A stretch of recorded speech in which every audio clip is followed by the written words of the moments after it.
Bonjour à tous, Mbote Salama. Une fois de plus, nous sommes de retour sur le plateau de tournage de l'étendard du Midi pour ce 9e fléau, s'il faut le dire, ou cette 9e émission sur les 10, parce que nous avions promis que nous devions rétorquer pour donner des éclaircissements afin que le peuple puisse, par lui-même, discerner si ce que nous avançons est du diable ou ce sont des inepties ou des erreurs, et si, soit c'est la vérité, parce qu'il a été annoncé dans les Saintes Écritures que tu connaîtras la vérité et la vérité t'affranchira. Et donc nous sommes précisément à ce cette 9e émission autour de la problématique des Juifs noirs, des dispersés d'Israël qui sont au-delà des fleuves de l'Éthiopie. Le Très-Haut nous a grandement bénis et comment il est en train d'ouvrir les écluses des cieux, ouvrir le ciel pour nous, ouvrir notre entendement, et nous sommes en train d'être renouvelés d'une façon extraordinaire. La seule chose qui est très d'ailleurs regrettable, c'est en fait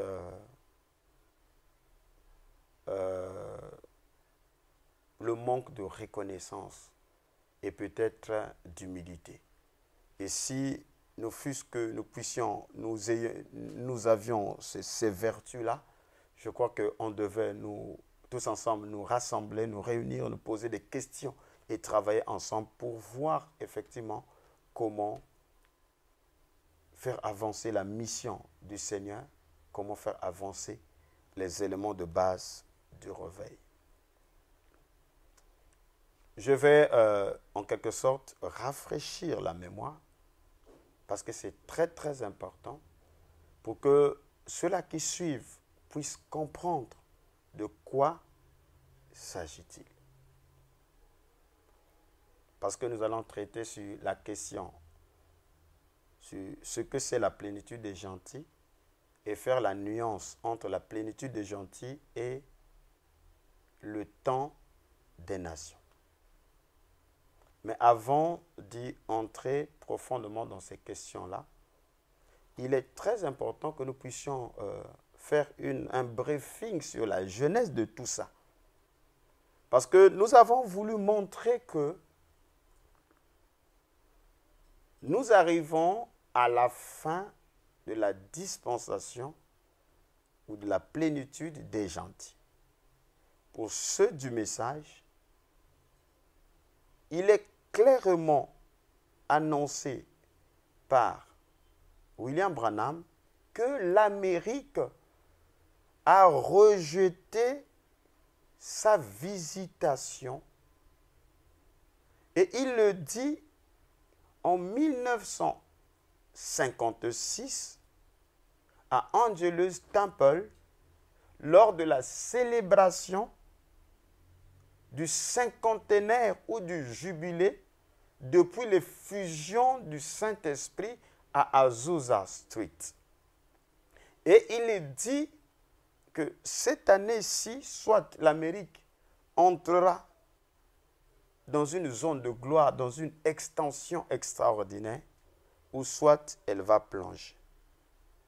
Et ce qui arrive dans la suite, Frère Branham va confirmer effectivement le déclin, c'était depuis 1956, lorsque l'Amérique n'a pas pris conscience de l'opportunité qui lui a été donnée. Et ailleurs, il montre que l'évangile va quitter ce pays civilisé et va partir vers d'autres pays. Et il est dit, c'est ce qui est en train de se faire maintenant.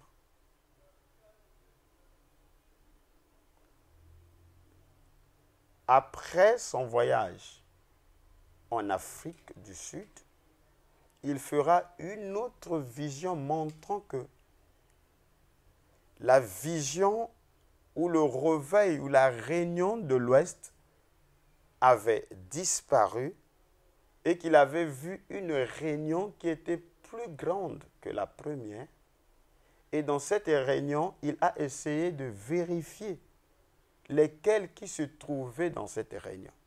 Se pose-t-il la question, sont-ils tous des blancs? Mais quand il a regardé, il dit, j'ai vu la grande race noire se tenant là. Un peuple merveilleux et beau qui se levait avec des mains tendues. Et il a vu au sein de cette réunion l'ange du Seigneur qui tenait une lumière oscillante, faisant des allées et de retour. Et il dit que lui, il était au nord. Il n'était pas présent dans cette réunion-là. Donc, il n'y avait pas, c'était pas un réveil combiné avec des Occidentaux, s'il vous plaît. C'était un réveil qui se passait en Afrique. Donc, chers frères et sœurs, vous, de la communauté du message du temps de la fin, cette vision, elle est précise. C'était un réveil qui se passait en Afrique. Et Frère Branham, lui, était en haut, au nord. Il n'était pas un acteur dans ce réveil. Il voyait, il a vu. Et il a entendu derrière lui un bruit assourdissant comme une dynamo qui tourne. Ce n'est pas lui qui a fait ce bruit-là. Lui-même, il a entendu cela. Ce n'est pas un bruit qui vous dorlote. Ce n'est pas un bruit qui vient vous nous cajoler. C'est un bruit dérangeant, assourdissant. C'est-à-dire, c'est ce que Paul a dit, que ce sont des choses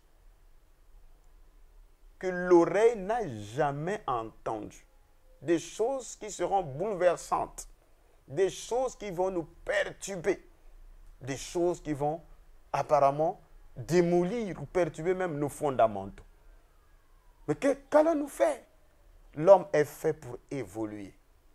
Même le Christ lui-même, la Bible dit, et l'enfant grandissait en stature, en force et en sagesse. Grandissons, chers frères et sœurs, élevons-nous au-dessus de la mêlée. Quand Dieu veut que nous puissions avancer, qu'avons-nous à faire? Nous obéissons à la voix du Seigneur et nous avançons. Donc, il y a un réveil qui a été annoncé par William Marion Branham, et c'est un réveil qui se fait en Afrique, pour les Africains, par les Africains. Mais à quel moment il y a eu tournure, en fait, et l'intervention du ministère de l'étendard du Midi? Parce que nous allons vers la clôture de cette série des émissions. Il est très nécessaire que vous puissiez avoir un aperçu clair sur le déroulement des événements qui nous ont amenés à faire cette série de 10 émissions. Donc, tout le monde dans le message et ailleurs suspecte, croit, désire même ce réveil du Midi, ce réveil de l'Afrique. Et d'ailleurs, le Seigneur lui-même, dans Matthieu 12, il nous a dit, parmi les signes qui seront donnés à la génération perverse, il y a le signe de la montée prophétique de la reine du Midi. Cette reine qui a quitté les extrémités de la terre pour venir entendre la sagesse de Salomon. Et le Seigneur dit, il y a maintenant ici plus que Salomon. Et cette reine évoque bien sûr la mission de l'Afrique. Mais en dehors de la promesse de la montée prophétique de la reine du Midi, mais nous avons l'acte prophétique de Simon de Cyrène, qui est bien sûr codifié sous la forme de la commission du Sud. Pour utiliser la terminologie de mon ami, mon compagnon, le pasteur Serge Mbungu, il y a une commission pour le Sud. Et Simon de Cyrène est identifié dans cette commission du Sud. Alors que tout le monde avait peur. Alors que même les 12 s'en étaient éloignés. Mais là, il y avait un Libyen, s'il faut le dire, parce que la Cyrénaïque fait partie du territoire de la Libye actuelle. Et en ce temps-là, la Cyrénaïque, c'était peuplé de Noirs. Et nous avons démontré cela ici, que si même Frère Branham et les théologiens occidentaux ont identifié Simon de Cyrène comme étant un homme de couleur, un homme de peau bronzé ou basané, si vous voulez, donc un Africain, la Bible n'a jamais fait mention que Simon de Cyrène était un noir. Non, monsieur. Mais les théologiens sont arrivés à la conclusion qu'il était un noir parce qu'il est dit Simon de Cyrène. Donc, c'est par rapport au lieu géographique de sa naissance. Et tout le monde a accepté cette théorie que Simon de Cyrène était un Africain, il était noir. Et Frère Branham, parfois, il dit Simon de Cyrène, l'Éthiopien. Quand il est devant cette fille aveugle, il a fait la prière, Seigneur, souviens-toi, il y a 2000 ans de cela. Lorsque tu marchais avec la croix et que tu étais tellement fatigué et que tous t'avaient abandonné. Mais on a contraint Simon de Cyrène, un Éthiopien, un homme de couleur, de porter sa croix. Regardez, il y a aussi un mystère qui est là-dessus. Comme Christ subissait l'ignominie,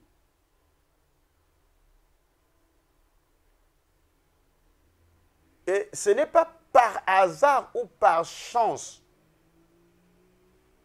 qu'on a dit à Simon de Cyrène de porter sa croix. C'est parce que ils étaient identiques. Rendez-vous compte que, comme on dit, un voleur qu'on attrape et tout ça, et qu'on menace, si tu as une apparence comme un brigand, comme un voleur et tout, sachez que si on veut prendre soin de ses habits et tout ça, c'est à cet homme-là que l'on va donner les habits de ce voleur-là. Parce qu'il y a en quelque sorte un lien de parenté ou un lien de physionomie qui existe.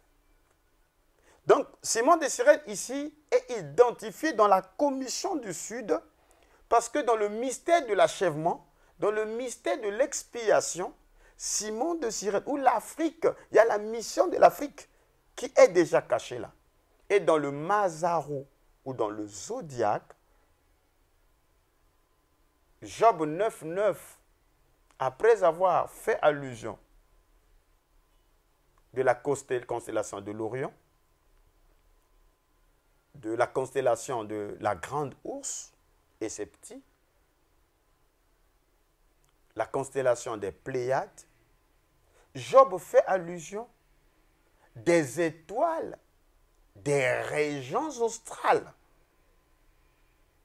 Et dans ces étoiles des régions australes, alors l'encre qui est la croix du Sud, là est révélée. Donc encore une fois, nous voyons là même dans le zodiaque la mission de l'Afrique où le revers de l'Afrique fait son apparition.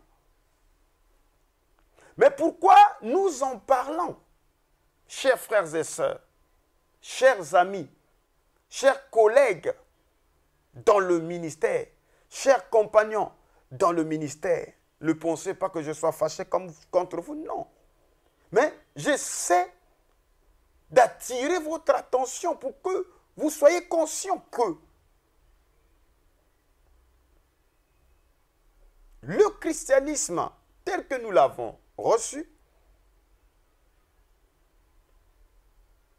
il est montré dans la vision eurocentrique.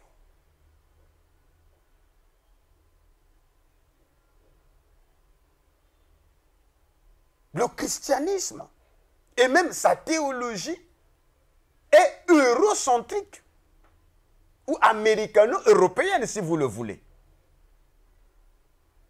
Et dans toutes ces thèses théologiques, vous ne voyez pas l'insertion de l'Afrique. L'Afrique n'est pas. Dans l'eschatologie, après la visitation de l'Occident, c'est fini. Il y a l'enlèvement de l'Église. Et après, c'est la grande tribulation et le scellement de 144 000 ou je ne sais pas comment vous voyez après ceux qui s'en suivent. Mais vous les Africains, vous n'avez pas votre part dans ce schéma théologique. Et ça, ce sont des choses. Le ministère de l'étendard du Midi n'a pas froid aux yeux. Et nous le disons. Si vous avez eu l'admiration des grands hommes, qui d'ailleurs que j'apprécie, des grands étudiants, des grands docteurs, des grands érudits comme les Scofield, les Larkins, les Spiron, les Miller, les Billy Graham, des grands prophètes comme les William Branham, les Martin Luther,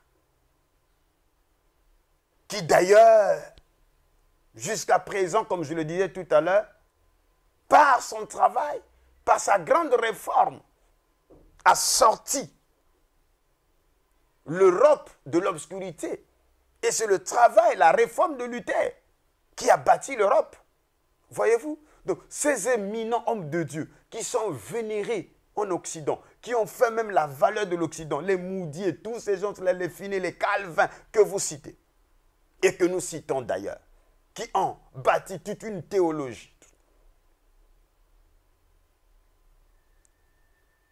Chers frères et sœurs, chers compagnons dans le ministère, vous qui êtes sortis de ces églises ou de ces écoles théologiques occidentales, la Bible dit dans Jacques chapitre 5, vers le verset 15, que Élie était un homme de même nature que nous. Donc même le prophète Élie, par sa foi, par son insistance, par sa persévérance, par sa vigueur dans la prière, l'apôtre Jacques a dit, il n'était pas supérieur à nous. Il était un homme de même nature que nous. Ça veut dire que nous pouvons accéder au même niveau de foi que Élie. Il n'y a pas eu des interdits. La Bible n'a pas interdit d'être comme Élie. C'est écrit noir et blanc dans Jacques 5. Il était de même nature que nous. Un homme voué à des faiblesses. Un homme élevé en foi. Il n'y a pas d'interdiction qu'on ne peut pas atteindre tel niveau, tel niveau, tel niveau. Non. Et lorsque vous voyez une religion, une communauté, mettre des interdits que tu ne peux pas atteindre tel niveau, ça veut dire que c'est la marque de la bête. C'est les indices qui prouvent que ces gens-là ont déjà fait créer une secte. Donc, si vous acceptez et que nous acceptons que l'Occident a produit ces élites-là, acceptez aussi que le Midi a aussi ou est en train de générer, de produire des chercheurs éminents, des docteurs éminents, que le Midi est en train de produire des lumières. Donc, il n'est pas interdit de révoquer ou de corriger la théologie occidentale. Il n'y a aucune interdiction parce que même Jacques ne nous a pas interdit d'être comme Élie. Parce que Élie fut un homme de même nature que nous. Donc, le message que j'apporte, certains vont dire quoi? C'est un message. Oui, c'est un message. Ça s'appelle le message du midi. Le message du réveil du midi. Il ne peut pas y avoir de réveil s'il n'y a pas un message spécifique pour produire ce réveil-là. Si à l'ouest, il y a eu un message pour l'ouest, pour produire le réveil de l'Ouest, au midi, vous devez accepter qu'il y a un message, qu'il y a une trompette du midi qui sonne. Et cette trompette-là, c'est l'évangile du midi. Tout comme il y a eu un évangile occidental qui fut adapté aux réalités des Occidentaux.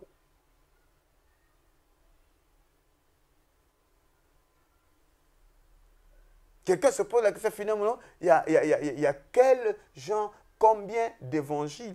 Mon frère, l'évangile, c'est Christ qui est la bonne nouvelle.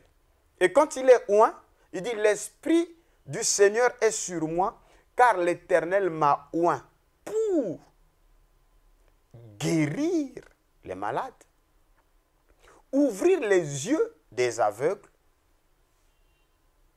pour que les boiteux marchent, que les aveugles voient, et pour annoncer la bonne nouvelle aux pauvres. La bonne nouvelle à un aveugle, c'est le recouvrement de sa vue. La bonne nouvelle à un boiteux, c'est de lui dire « lève-toi et marche ».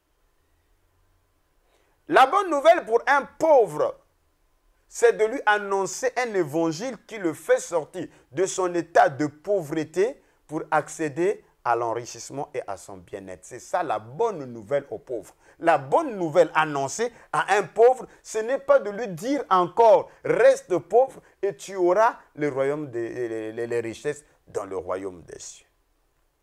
Parce que pour l'aveugle, on ne le fait pas attendre que tu auras le recouvrement de la vue au ciel. C'est sur la terre que ça se passe. À celui qui est boiteux, on ne lui dit pas que non, Dieu va te donner des membres corrects au ciel. C'est la bonne nouvelle, c'est au temps présent parce qu'il est le Je suis.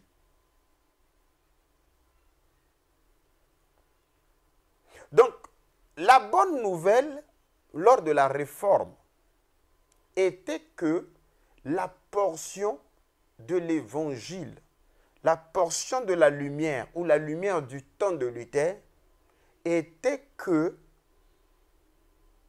l'Église catholique n'était pas l'Église de Dieu, c'était la mère des prostituées et qu'elle a retenu captif la vérité et que tout homme sur terre avait droit à avoir accès à la connaissance et à lire, à découvrir la vérité par la Bible elle-même.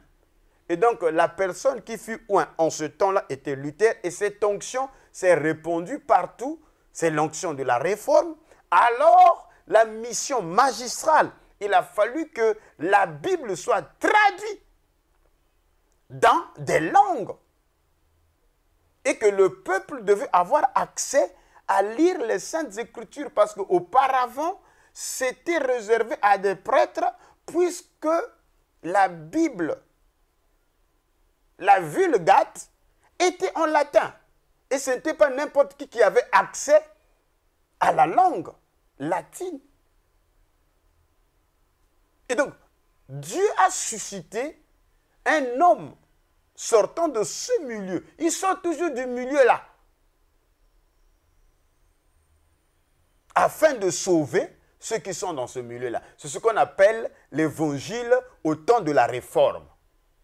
Avec Martin Luther. C'est toujours la parole, mais ce n'est pas toute la parole de Dieu. Mais la parole est circoncis par rapport aux besoins. Et Dieu a accompagné ce besoin de l'heure par l'envoi des lumières de la technologie. Et ça s'est coïncidé avec la création ou l'invention d'une imprimerie. Parce que l'évangile rime ensemble avec des avancées de la technologie. Voilà pourquoi Frère Branham dit que l'évangile voyage ensemble avec la civilisation. Donc Dieu se sert des moyens civilisationnels dans une période donnée pour propager son évangile. Au temps de Moïse, l'Éternel n'a pas utilisé une autre technologie, sinon que la technologie qui existait déjà. Parce que ce peuple-là venait de sortir de l'Égypte. Et la technologie en Égypte était la technologie des gravures. L'on gravait les Medu Neter sur des pierres. Et la Bible, ou les pyramides, sont appelées la Bible des pierres. Et quand Israël sort de l'Égypte, et d'ailleurs, vous verrez qu'il est dit que les Égyptiens avaient donné des ustensiles, tout ce qu'ils avaient des meilleurs. Ils avaient donné à leurs frères, les Hébreux. Donc ça s'est fait, la séparation s'est faite de façon pacifique, parce qu'ils savaient que ces gens-là vont dans une autre terre pour créer une autre civilisation, pour développer une nation. Donc on les a donné tous les éléments nécessaires. Ils sont partis avec des livres, ils sont partis avec des parchemins, ils sont partis avec tout. D'où vous verrez dans l'épisode du veau d'or, dans le désert, le veau d'or fit sa réapparition. Parce qu'au demeurant, c'était des frères. Et quand Yahweh descend sur le mont Sinaï, il n'utilise pas une autre technologie. Il taille les pierres pour montrer que c'est lui qui parlait aux Égyptiens. C'est lui qui avait donné la sagesse aux Égyptiens de graver. Donc cette technologie-là qu'il avait donnée aux Égyptiens, il est venu la rendre vivante à nouveau à ceux qui se sont détachés pour aller créer la nation d'Issolélé ou d'Israël. Et les lois, il les écrit de la même manière que la Mahat était écrite sur des tables de pierre. C'est écrit à nouveau dans le désert. Parce que la technologie était la technologie des tables. Mon frère, tu ne peux pas avancer, s'émanciper,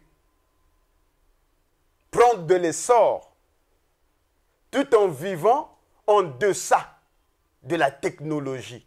Parce que le mystère de Dieu, à savoir Christ, c'est le mystère en qui est contenu tous les trésors de la science et de la connaissance. Bref, donc l'imprimerie, l'invention de l'imprimerie était un moyen qui répondait aux besoins de l'évangile au temps de la réforme. Maintenant, après Luther, les gens se sont organisés et c'est devenu l'église protestante parce qu'il y a eu protestation. Mais, dites-moi, est-ce que Dieu s'est arrêté là avec Luther? J'ai lu dans l'esquisse de l'église, son histoire pendant 2000 ans, que Wesley était à l'église lorsqu'on lisait une lettre de Luther. Et il a senti comme une émanation, comme si une onction quittait les parchemins et a alimenté Wesley. Voilà comment le réveil de Wesley a commencé. Chers frères et sœurs, pensez-vous que des vieillards, les anciens luthériens, pouvaient-ils épauler le mouvement de Luther, de Wesley? Non, pour eux, la vérité, c'est Luther. Que la grande réforme, c'est Luther. Personne n'est plus que Luther. Ne suivez pas les agitations des Wesleyens là et tout ça. Ce sont nos enfants et tout.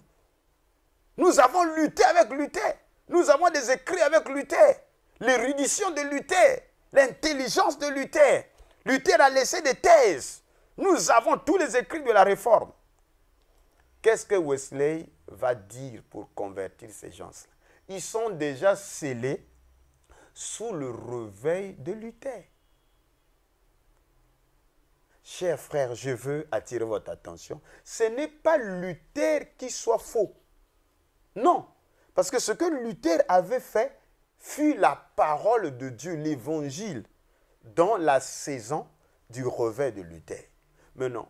Ce qui reste après le départ de son homme, ce sont des débris. Et après, ça devient une religion. Ça devient un secte. Une secte, ça devient une dénomination. La preuve que c'est une dénomination, c'est qu'ils n'acceptent pas une nouvelle lumière, une nouvelle vérité pour venir s'ajouter à ce que Luther a dit. Vous pouvez faire l'expérience, aller dans l'église protestante. Qu'est-ce que vous allez les enseigner? Les papas vont vous dire, mais vous ne connaissez rien. Mais nous sommes de la lignée de la grande réforme de Luther. Les Suédois sont venus. Ils vont vous donner tous les éléments possibles. Qu'est-ce que vous allez dire à ces papas?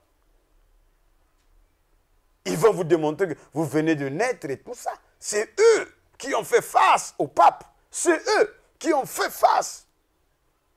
Il y a eu même des guerres, le sang a coulé. Des guerres de religion. C'est eux. Et donc on n'ajoute pas, s'il vous plaît, à ce que Luther a dit. Parce que personne ne peut encore mener une guerre, un combat comme le combat que Luther a fait. Ils vont vous démontrer que la civilisation actuelle, l'Europe, est bâtie par rapport à la réforme de Luther. Qu'est-ce que vous allez les dire? Vous n'aurez pas d'argument. Mais cela ne veut pas dire que Dieu n'avance pas. Non, Dieu ne s'arrête jamais. Jamais du tout, il avance. Donc le fait que les luthériens se sont arrêtés, ça n'a pas empêché Dieu de travailler avec Wesley. Donc la lumière de Wesley, la mission de Wesley était un plus à ce que Luther avait. Donc Wesley avait ce que la base de Luther, avec la lumière de Dieu en son temps. Donc il avait un plus. Donc, il n'a pas rejeté ce que Luther a laissé. Mais il a déjà cette base-là. C'est une acquisition.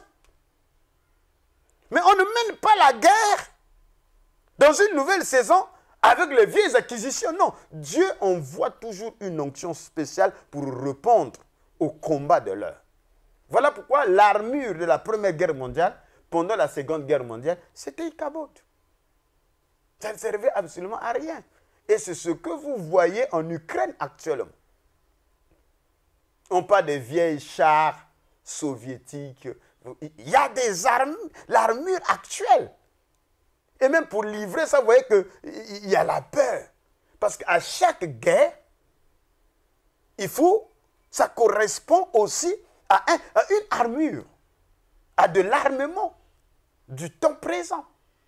S'il vous plaît, il y a 10 ans de cela, pour faire les plans aériens, ceux-là qui tournaient des films, des documentaires, des clips vidéo, mais en fait, ça coûtait tellement cher pour faire des plans aériens. Parce qu'il fallait louer d'abord un hélicoptère et des caméras Sony, hypersoniques de précision. Il y avait tout un dispositif de protection pour que les caméramans spécialisés en plan aérien. Mais avec l'arrivée des drones, enfin, il y a des pilotes qui se sont retrouvés au chômage. Il y a des caméramans qui se sont expérimentés, qui se sont retrouvés en chômage, tout simplement parce qu'un jeune homme, un petit de rien du temps, il peut lever le drone et faire tout ce travail-là qui nécessitait des tralala, parce que la technologie avance. Et vous devez rimer avec l'avancée des technologies. Maintenant, si vous dites que non, nous, en notre temps, voyez-vous qu'au temps de Michael Jackson, on faisait comme... Mais ce n'est plus ce temps-là. Le temps est révolu. Le temps a changé. Vous devez changer. Vous devez changer. Voyez-vous qu'aujourd'hui, la guerre en Ukraine, c'est maintenant des bombardements par des drones, voyez-vous. Mais ce qui n'a pas été utilisé pendant la guerre de l'opération Tempête du désert, ça n'a pas été utilisé. Mais aujourd'hui, nous passons à une autre étape. Et si vous voulez gagner, mais vous êtes obligés de rimer avec les réalités actuelles et la technologie actuelle. Donc, c'est pour vous montrer que Luther a fait son boulot. Et quand il a fini, Dieu retire son instrument et il appelle à sa droite. Wesley, quand il arrive, il a déjà la base de Luther. Mais il ne combat pas avec cette base-là. Dieu l'ajoute quelque chose de nouveau. Et c'est cette chose nouvelle qui produit l'émanation ou l'attrait qui a produit le réveil des Wesleyens en Angleterre. Et il y a eu des apports spirituels, économiques, politiques et même sociaux. Parce que quand il y a un réveil, il y a l'éducation, la discipline du peuple. Et quand il y a discipline du peuple, il y a l'assainissement de la société. Et quand il y a l'assainissement de la société, alors il y a le niveau de moralité qui se lève. Et c'est ce qui produit des bons médecins. C'est ce qui produit des bons comptables. C'est ce qui produit des bons juristes. C'est ce qui produit des bons magistrats. C'est ce qui produit, c'est ce qui produit, c'est ce qui produit. Ça s'appelle les répercussions ou les implications d'un réveil.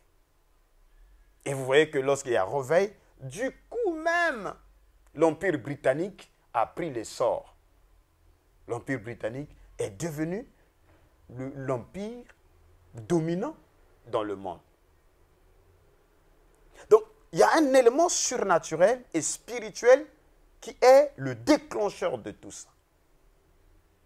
Et quand la lumière, le réveil, l'onction traverse l'Angleterre pour l'Amérique, à partir d'Azusa Street, vous voyez, avec le mouvement pentecôtiste sortant de la rue Azusa, comment ce réveil a produit des élites par-ci par-là, et l'Amérique, au même moment que le feu du réveil se lève, il y a le décollage économique.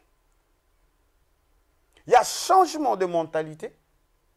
Il y a une prise de conscience dans tous les domaines.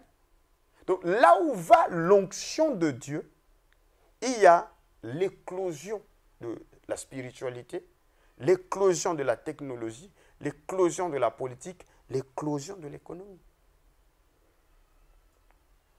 Donc, une fois qu'il y a réveil aux États-Unis, ce réveil a des implications. Ça ne s'arrête pas simplement spirituellement.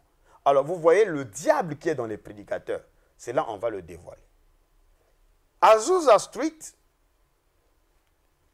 avait déjà la base de la sainteté qui existait venant des méthodistes et des pèlerins de la sainteté.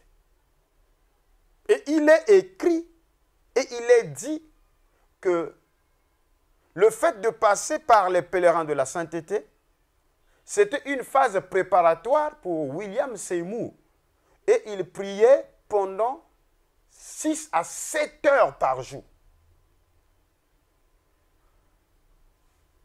Jusqu'à ce que l'effusion de l'esprit vint sur lui. Donc, William Seymour, en son jour, et ses contemporains, ils avaient déjà la base de Luther, de Wesley, qui est la sanctification.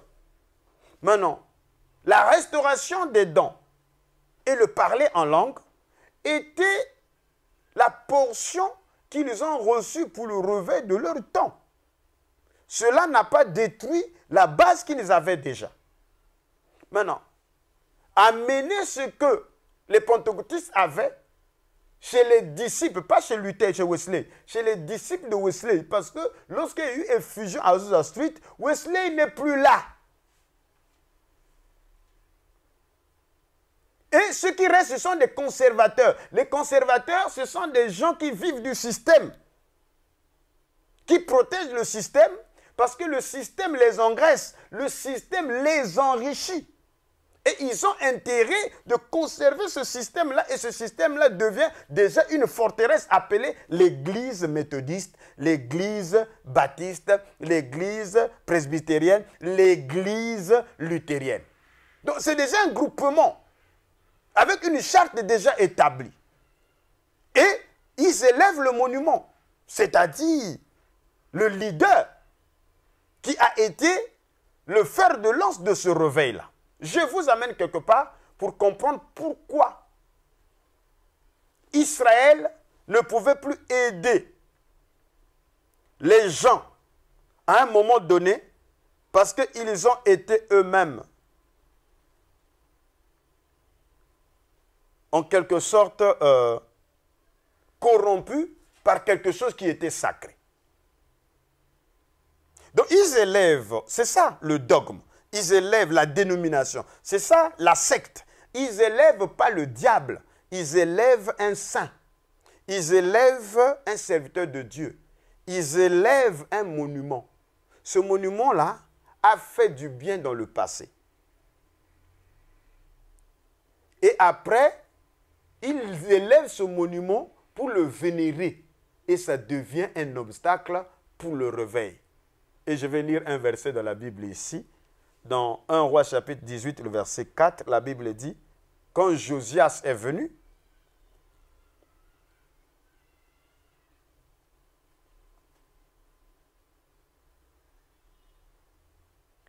il fit disparaître les hauts lieux, brisa les statues, abattit les idoles et mit en pièces le serpent d'airain que Moïse avait fait.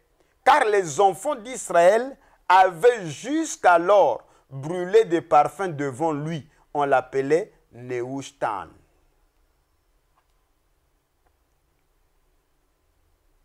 Le serpent d'airain,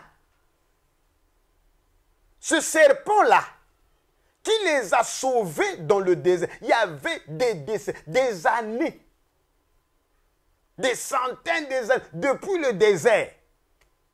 Ils ont conservé ce serpent-là. Et arrivés dans le pays, ils ont érigé ce serpent-là. Et ils vénéraient le serpent d'airain. Le même serpent d'airain que Jésus a dit, comme Moïse éleva le serpent dans le désert, il faut que le Fils de l'homme soit aussi élevé. Ce serpent-là, les Israélites étaient tombés dans l'idolâtrie en train de vénérer un serpent qui était un signe de victoire dans le passé, mais qui devenait un péché dans le futur. Voilà comment on crée une secte. Voilà comment on crée une dénomination. Je dis ces choses pour que vous puissiez comprendre pourquoi je suis en guerre. Pas parce que j'ai voulu la guerre, mais c'est parce que c'est peut-être l'onction de Josias qui agit. Mais l'onction de Josias, il vient pour détruire le Nehushtan. Alors, sous un culte pareil, est-ce que ces Israélites-là peuvent encore condamner les Babyloniens? Peuvent-ils condamner les Moabites? Peuvent-ils condamner les Cananéens? Parce qu'ils sont tombés dans le même rite, dans le même péché. Ils sont bloqués avec les autres. Alors que eux, Dieu les avait fait appel afin qu'ils soient un peuple mis à part. Mais ils ont élevé le Nehushtan, le serpent d'airain. Ils vivaient des victoires du passé. Voilà là où l'Église est morte aujourd'hui. Ils vivent des victoires du passé. Il y a un Nehushtan appelé Luther. Et chez les protestants, c'est tous les jours Luther. Mais Luther n'est plus. Vous n'êtes pas comme Luther. Vous êtes des débris, c'est la cendre des méchants. Ce n'est pas quand on attaque le protestantisme, ce n'est pas Luther qu'on attaque. C'est le système qui est créé après Luther. Les méthodistes, ce sont des débris du réveil de Wesley. Donc ce n'est pas Wesley qu'on attaque. C'est le système qui fut créé par des hommes après Wesley. Tout comme quand William Branham s'attaquait au système pentecôtiste, ce n'est pas les leaders du commencement ou William Seymour.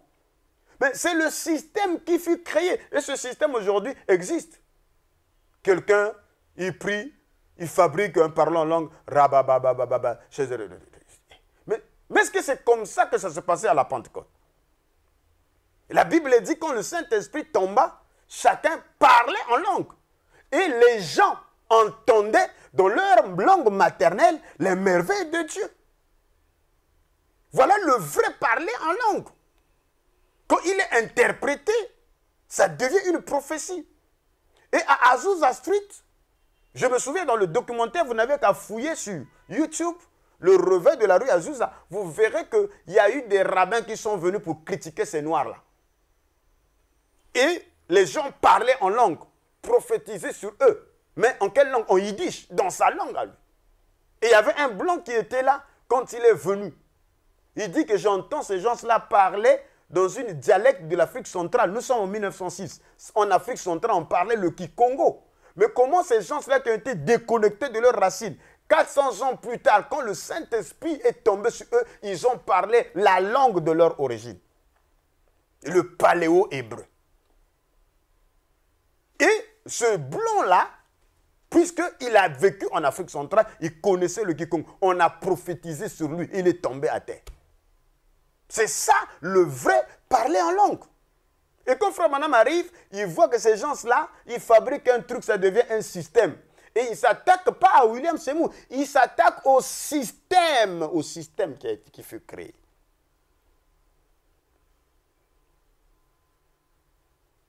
Et William Branham lui-même aussi, quand il commence à décrire les mouvements de réveil, il est dit qu'il n'est pas épargné. Donc, son Église, son mouvement n'est pas épargné. Je vais chercher une citation ici pour vous montrer que c'est plus grave que vous ne le pensez. Donc la dénomination se crée par l'adoration du Neushtan. Vivre des victoires du passé. Et c'est la plus haute séduction que le diable utilise. Donc le message du midi ne vient pas détruire des grands éminents serviteurs de Dieu qui nous ont précédés, comme les Oral Roberts, les Billy Graham, les William Branham, les autres et tout ça. Ils ont fait leur mission et ils l'ont accompli. Et Dieu a voulu qu'ils le fassent en leur temps selon les connaissances qu'ils avaient. Mais aujourd'hui, nous avons une lumière plus intense que la lumière précédente. Vous voyez? Et il y a guerre, c'est parce que dans la conscience des gens, c'est qu'ils ne croyaient pas qu'après ces éminents hommes de Dieu, qu'il y ait d'autres que Dieu suscite capables d'accéder à un niveau de révélation plus élevé. C'est ça le problème. Pourquoi? Parce qu'ils ont élevé déjà le Neushtan. Je lis Frère Branham ici.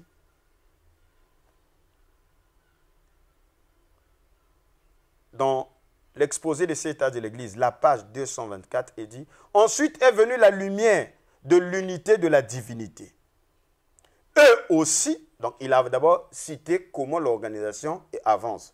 Eux aussi se sont organisés et ils sont morts. Puis après que le feu de Dieu est descendu sur la rivière Ohio, en 1933, donc il parle de lui, un mouvement de réveil de guérison s'est répandu dans le monde entier. Mais il n'était pas issu d'une organisation. Donc lui, Branham, il dit qu'il n'est pas issu d'une organisation. Dieu a agi en dehors des groupes pentecôtistes, en dehors des mouvements organisés. Et ce qu'il fera à l'avenir se fera également en dehors des mouvements organisés. Il y a l'avenir ici. Alors, ce n'est pas un péché que je sois l'avenir. Si toi, tu n'es pas pour toi l'avenir et que tu es en train de vénérer le Neushtan, sache que le roi Ouin qui vient, il a été prédit et il viendra pour détruire ce Neushtan-là, ce serpent d'airain que vous avez élevé en train de vivre des victoires du passé. Que nos frères Branham avaient fait ceci, frère Branham avait fait ceci, Oral Roberts avait fait ceci, A. Allen avait fait ceci, et Scofield avait dit ceci. Mais c'est bien, mais ce n'est que le serpent d'airain. C'est des victoires acquises dans le passé.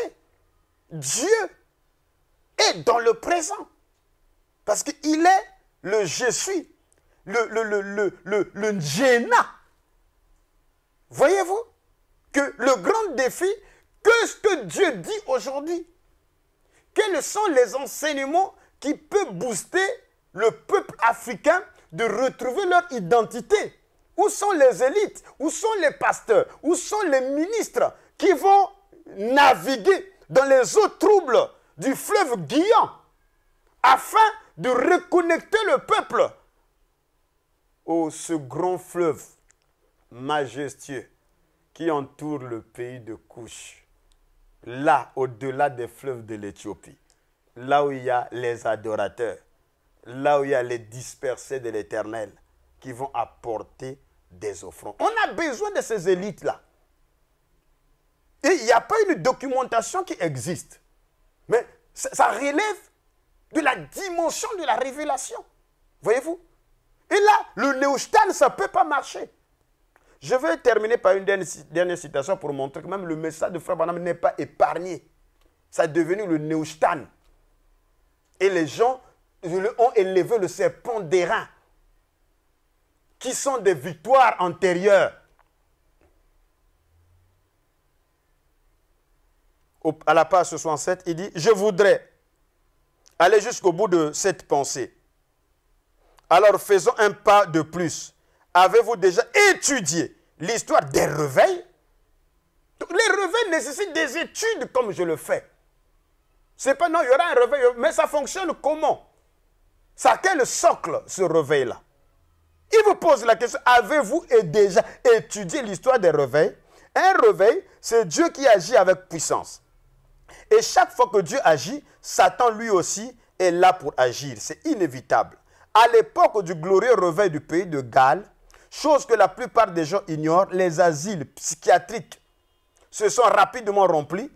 Il y a eu une grande manifestation de puissance diabolique pour détourner de Dieu l'attention des gens. Il est écrit qu'à l'époque de Wesley, les gens faisaient des choses très étranges provenant incontestablement de Satan pour tourner en dérision la bonté et la puissance de Dieu. À l'époque de Luther, il est dit que le miracle de son ministère ne résidait pas dans le fait qu'il soit parvenu à protester contre l'Église catholique romaine, mais que le miracle résidait dans le fait qu'il a pu rester lucide. Donc, il y a la lucidité. Lucide et équilibré. Donc, il y a la lucidité et l'équilibre. Et qu'il soit resté au milieu des fanatiques qui étaient souvent remplis et conduits par des faux esprits. Donc, le fanatisme a cru. C'est Satan qui fait ça. Et ce sont ces fanatiques-là qui élèvent le néo-stan. Ils mettent un point. Non, après ça, Dieu ne peut pas parler. Qui vous a dit ça? Élie était un homme de même nature que nous. N'avez-vous pas lu ça dans Jacques, chapitre 5? Élie. Il n'est pas interdit d'atteindre le niveau de Élie. Il était de même nature que nous. C'est écrit noir et blanc dans la Bible. Il n'est pas interdit d'atteindre le niveau de Luther, de Wesley, de William Seymour, de Branham, de Oral Roberts, de Tommy Osborne, de Billy Graham, de Reinhard Bonnke. Il n'est pas interdit. Parce que c'était des hommes de même nature que nous. C'est ce que l'Écriture dit. Élie était un homme de même nature que nous. Au paragraphe 75, qu'est-ce que le Saint-Esprit? Frère Branham dit, s'il y a une génération après nous, elle nous dépassera. Alors il dit, et si vous êtes au courant du ministère de ces derniers jours, c'est-à-dire son ministère à William Branham, vous aurez remarqué la même invasion des esprits faux et mauvais. Donc, du vivant de Frère Branham, les esprits faux et mauvais étaient déjà là. C'est pas étonnant, vous voyez, on l'adore, et toutes ces doctrines de tralala. Des gens qui n'arrivent pas à s'entendre, et ils vont déclencher un réveil comment? De fanatisme accru. C'est l'œuvre des mauvais esprits méchants, selon Frère Branham ici. Et si vous êtes au courant du ministère des derniers jours, vous aurez remarqué la même invasion des esprits faux et mauvais. Il faut que ce soit ainsi. Alors, j'espère et je veux croire que vous êtes assez spirituel pour saisir ceci et pour en tirer profit. Qui a tiré profit? Personne. Les gens sont là dans le dogmatisme. Donc, si nous sommes combattus, c'est parce que nous croyons que l'Afrique a un réveil. C'est la fin de l'Occident, c'est maintenant le temps de l'Afrique. Tous les éléments, à tous les niveaux, prouvent que l'Afrique est le continent du futur. Et partout où il y a eu développement, c'est que cela a été précédé par un réveil spirituel. C'est ce que le ministère de l'étendard du Midi croit et confesse, parce que je suis africain. Et j'aime l'Afrique. Oh, mon Afrique. Et je prêche aux Africains. Voilà quoi, je navigue dans le fleuve Avila, dans le fleuve Pichon, dans le pays d'Avila, et dans le fleuve Guillon, qui entoure le pays de Couche. Chers frères et sœurs, ne m'amenez pas sur la Manche là-bas. Je n'ai pas de promesse là-bas. Ne m'amenez pas le fleuve Mississippi. Je n'ai pas de promesse là-bas. Je ne suis jamais y arrivé. Mais au moins Guillon, je connais le contour. Pichon, je connais le contour. Et j'ai découvert ça dans les Saintes Écritures, frères et sœurs. Voilà de quoi il s'agit ici. Donc, nous croyons en ce réveil d'Afrique. Et dans ce réveil d'Afrique, il y a les Égyptiens qui sont concernés. Il y a les Éthiopiens qui sont concernés. Et il y a aussi les dispersés de la maison d'Israël, dommage, qui sont au-delà des fleuves de l'Éthiopie. Et le bas blesse, c'est à cause de ce que nous avions montré, que selon Sophonie 3.10, c'est l'une des clés, en dehors des Éthiopiens, en dehors des Égyptiens, qui sont promis dans un grand réveil dans Ésaïe 19, il y a Sophonie 3.10, il y a Ésaïe 18. Et ça concerne la fusion des Israélites dispersés en Afrique qui vont s'unir avec des Égyptiens. Quel est le péché que nous avions connu? Des faits. C'est parce que nous sommes les prédicateurs de la vérité. Et nous avons dit la vérité. Et c'est ça le message adapté pour l'évangélisation du Midi. C'est ça la trompette du Midi qui est censée réveiller l'Afrique. Et déjà, vous voyez les tumultes que cela crée, parce que s'il n'y avait pas une énergie qui accompagnait cela, alors les esprits allaient être calmes. La preuve, c'est que ça bouge de partout. C'est parce que c'est une trompette qui a sonné. Et quand la trompette vient sonner, alors le peuple est dans le moi, il y a une guerre qui commence. Voilà, en bref, ce que le Saint-Esprit a voulu que nous puissions partager pendant cette 9e émission. Et nous reviendrons pour traiter la 10e émission. Pourquoi, effectivement, les Juifs n'ont pas pu reconnaître la venue du Mashiach? Parce qu'ils avaient mis des dogmes. Et nous allons révéler les dogmes qui bloquent des religions qui sont en Afrique de ne pas voir le réveil du Midi. Je vous aime de tout mon cœur. Je vous apprécie. Merci pour votre assiduité. Merci pour votre amour. Merci pour votre soutien. Merci pour vos encouragements. Parce que c'est vous, effectivement, qui faites vivre le ministère de l'étendard du Midi. Au reste, que Yah Solélé